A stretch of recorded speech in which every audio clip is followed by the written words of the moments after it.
ابھی تھوڑی دیر کی بات ہے، وہ حضرت صاحب تشریف فرما ہے، وہ کہہ رہے تھے قاری صاحب، ایک بیان سنا ہم نے کہ ایک مولوی صاحب کہہ رہے تھے کہ یہ جو تبلیغی جماعت والے ہیں جو روزانہ مشورہ کرتے ہیں، روزانہ گشت کرتے ہیں، روزانہ بیٹھ کے بات کرتے ہیں، یہ بدعت ہے۔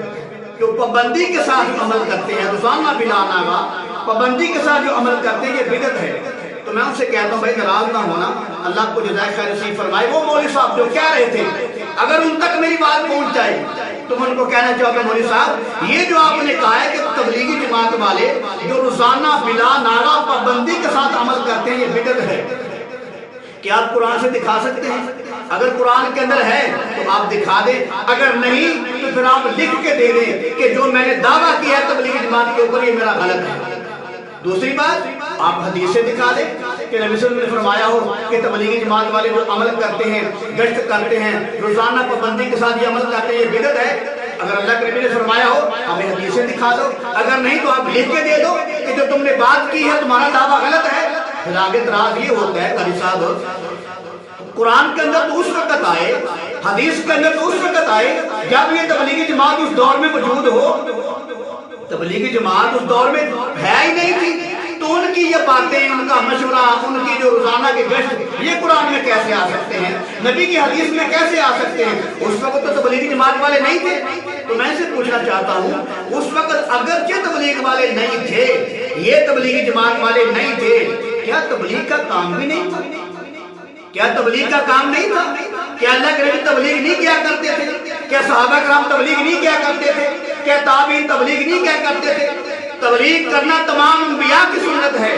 نوح علیہ السلام نے 950 سال تبلیغ کی، انبیاء اپنی پوری زندگی کھپا کے چلے گئے، تبلیغ کرتے رہے۔ میرے کملی والے کافروں کے گھروں میں جا جا کر تبلیغ کیا کرتے تھے، لوگوں کو دین کی دعوت دیتے تھے۔ لوگوں کو دین کی دعوت دینا، لوگوں کو قرآن سکھانا، لوگوں کو حدیث سکھانا، لوگوں کو نمازی بنانا، لوگوں کو دین کی طرف لے کے آنا، لوگوں کو اسلام کے ارکان سنانا، غسل کے فرض کتنے ہیں، نماز کے فرض کتنے ہیں، وضو کے فرض کتنے ہیں، نکاح کے فرض کتنے ہیں، تیمم کے فرض کتنے ہیں، یہ باتیں بتانا، یہ تبلیغ نہیں تو اور کیا ہے؟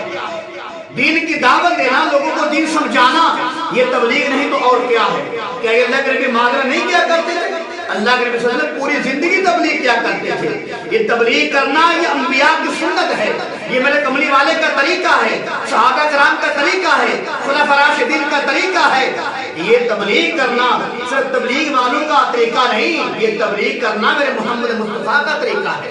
یہ نبیوں والا کام ہے، نبیوں والا، یہ صحابہ کرام کا کام ہے۔ صحابہ کرام کی جو قبریں ہیں مکہ مدینے کے اندر 10,000 بھی صحابہ کرام کی قبریں آپ کو نہیں ملیں گی، باقی اتنے صحابہ، لاکھ سے 1,20,000 صحابہ کہاں چلے گئے؟ صحابہ کرام دین کی تبلیغ کرتے کرتے افغانستان تک آئے، پشاور آئے، کابل آئے، کچھ تو دنیا گئے، افغانستان میں آئے، ہندوستان میں، پوری دنیا میں پھیل گئے۔ صحابہ کرام نے دین کی تبلیغ کی ہے، اگرچہ یہ تبلیغ والے اس وقت نہیں تھے تو تبلیغ کا کام تو تھا نا۔ دوسری بات یہ جو کہتے ہیں پابندی کے ساتھ جو عمل کرتے ہیں نا، یہ بدعت ہے۔ میں ان سے کہنا چاہتا ہوں مولوی صاحب، آپ نے جذبات کی رو میں بہ کے یہ بات تو کر دی کہ پابندی کے ساتھ جو عمل کرتے ہیں یہ بدعت عمل ہے۔ میں حدیث سے ثابت کرتا ہوں پابندی کے ساتھ جو نیکی کا عمل کیا جائے وہ اللہ کے ہاں زیادہ محبوب ہے۔ میرے اور آپ کے امام الانبیاء کا فرمان ہے، کملی والے کا فرمان مبارک ہے۔ اللہ کے حبیب نے فرمایا اعمال میں سے وہ عمل جو پابندی کے ساتھ کیا جائے، فرمایا مجھے وہ محبوب ہے، زیادہ پسندیدہ ہے، اگر یہ تھوڑا ہی کیوں نہ ہو۔ حدیث پاک کے اندر آ گیا نا، جو پابندی کے ساتھ عمل کیا جائے، اللہ کے نبی نے فرمایا مجھے زیادہ محبوب ہے، زیادہ پسند ہے جو پابندی کے ساتھ عمل کیا جائے، اگر سے وہ تھوڑا کیا جائے۔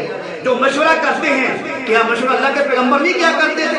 قرآن کہتا ہے وَعَمْرُهُ مَشْكُورًا، میرے کملی والے جو معاملہ کیا کرتے تھے مشورے سے کیا کرتے تھے، کملی والے صحابہ سے مشورہ کیا کرتے تھے۔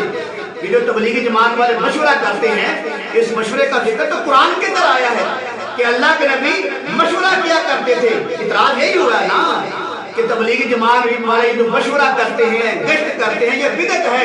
یہ مشورہ کرنا بدعت نہیں، یہ مشورہ کرنا میرے کملی والے کی سنت ہے، اللہ کا حکم ہے۔ اور دوسری بات گشت کرنا یہ بھی بدعت نہیں. میرے کملی والے رات کو اٹھ کر لوگوں کے دروازوں پہ جاتے تھے, لوگوں کو دین کی دعوت دیتے تھے, صحابہ کرام دین کی دعوت دیتے تھے.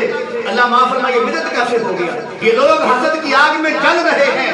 تم جتنا دباؤ گے دین کے کام کو اتنا ابھرے گا. اللہ نے دین کے اندر لچک رکھی ہے, جتنا دباؤ گے اتنا ابھرے گا.